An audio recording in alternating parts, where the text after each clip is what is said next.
بسم اللہ الرحمن الرحیم۔ اذان کے فضائل۔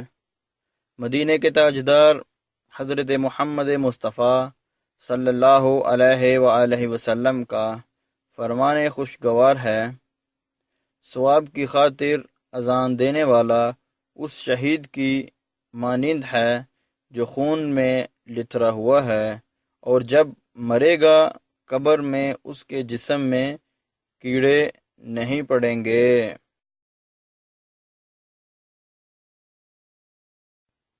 ایک اور حدیث میں آتا ہے، آپ صلی اللہ علیہ وآلہ وسلم نے فرمایا، جس نے 5 نمازوں کی اذان ایمان کی بنا پر بانیت ثواب کہی، اس کے جو گناہ پہلے ہوئے ہیں معاف ہو جائیں گے، اور جو ایمان کی بنا پر ثواب کے لیے اپنے ساتھیوں کی 5 نمازوں میں امامت کرے، اس کے گناہ جو پہلے ہوئے ہیں معاف کر دیے جائیں گے۔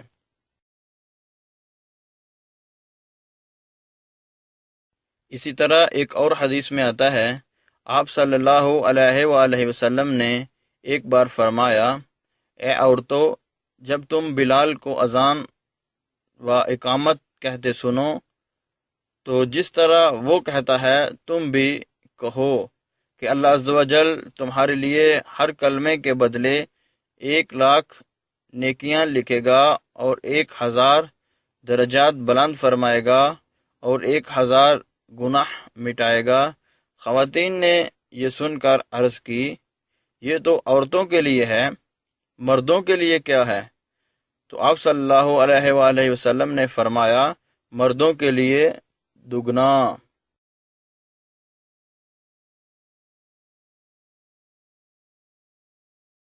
ایک اور حدیث میں آپ صلی اللہ علیہ وآلہ وسلم نے فرمایا، میں جنت میں گیا، اس میں موتیوں کے گنبد دیکھے، اس کی خاک مشک کی تھی۔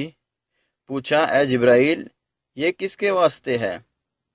جبرائیل نے عرض کی، آپ صلی اللہ علیہ وآلہ وسلم کے امت کے مؤذن اور اماموں کے لیے۔